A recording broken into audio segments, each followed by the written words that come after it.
Hello, everyone, and welcome back to our channel. Today, we're taking a journey back in time, not just to recount famous battles or list royal decrees, but to gaze into the historian's mirror. We want to see the world as it truly was, a world of magnificent kings, but also of the deep shadows they cast. So, grab a cup of tea, get comfortable, and let's step through the looking glass into the past. When we think of kings and queens, what comes to mind? Towering castles, glittering crowns, and absolute power, right? We imagine figures like Louis XIV of France, the Sun King, whose opulent court at Versailles became the envy of all Europe. He wasn't just a monarch, he was a brand. His image was meticulously crafted, projecting strength, divinity, and unparalleled grandeur. Every sunrise at the palace was a ceremony, every meal a public performance. He understood that in the theater of power, perception is reality. His reign, lasting over 72 years, defined an era of French cultural and political dominance. But this brilliant sun cast long, dark shadows that we often overlook. To build Versailles, to fund his wars, to maintain that lavish lifestyle, the French people paid a heavy price. While the nobility danced in gilded halls, the common farmer or artisan struggled under the crushing weight of taxes. Their lives were a world away from the court's splendor. They were the invisible engine powering the entire machine of state. This is the first reflection we see in our mirror. For every dazzling monarch, there were millions living in their shadow, their stories untold, their hardships forgotten by mainstream history. Their world wasn't one of silk and jewels, but of soil, sweat, and survival. Let's shift our gaze to another kingdom, across the channel to England, and the Tudor dynasty. Henry VIII is a figure of immense historical fascination. We know him for his 6 wives, his break with the Catholic Church, and his larger-than-life personality. He was a king who bent a nation to his will, all in the pursuit of a male heir and personal desire. His actions fundamentally reshaped England's religious and political landscape. We see a powerful, decisive ruler, a Renaissance man who was also a ruthless tyrant. He commanded, and the world obeyed. But look closer into the mirror. Behind Henry stood figures who navigated the treacherous currents of his court. Think of Thomas Cromwell, the blacksmith's son who rose to become the king's chief minister. For years, he was the architect of Henry's policies, the man who made the impossible possible, orchestrating the Reformation and dissolving the monasteries. He was the ultimate shadow operator, wielding immense power from behind the throne. Yet his story is also a cautionary tale. One wrong step, one royal whim, and the man who built the New England found himself on the executioner's block. Cromwell's rise and fall reveal the precarious nature of power in a world ruled by an unpredictable king.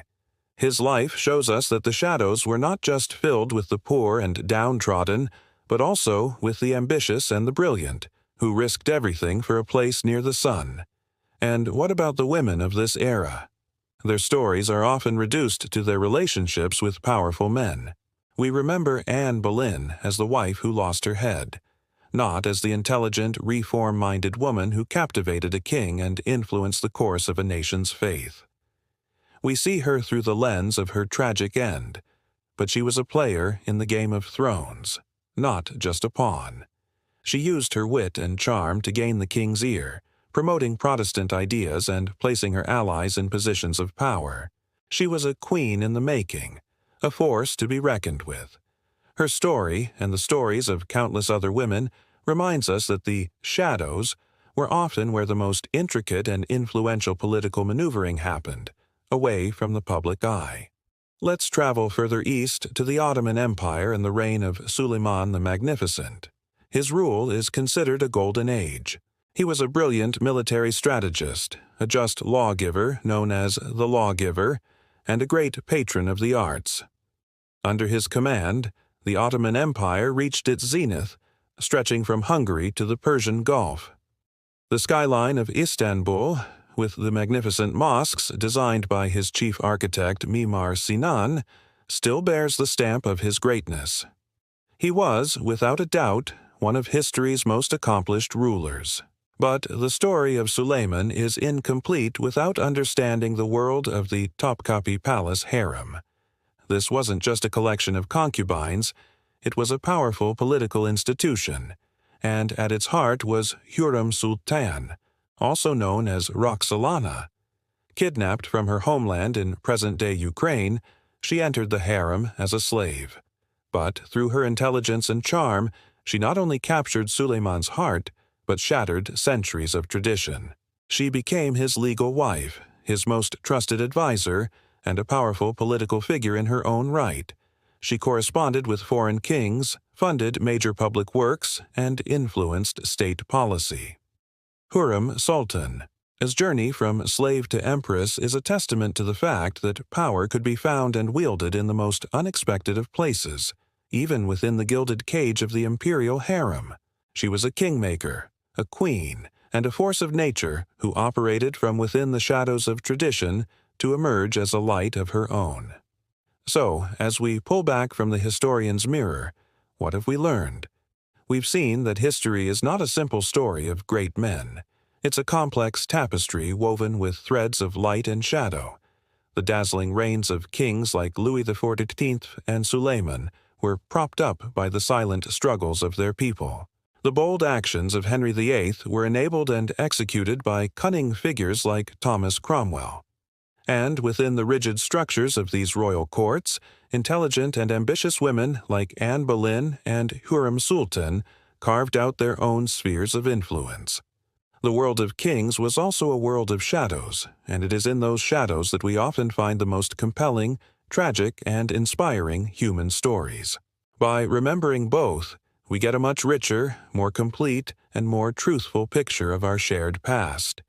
It reminds us that history is made not just by those on the throne, but by everyone, from the farmer in the field to the advisor in the council chamber. Thank you so much for joining me on this journey today. What historical figures, famous or forgotten, do you find most fascinating? Let me know in the comments below. I'd love to read your thoughts. And if you enjoyed this exploration of the past, please consider liking this video and subscribing to the channel for more deep dives into history. We'll see you in the next one.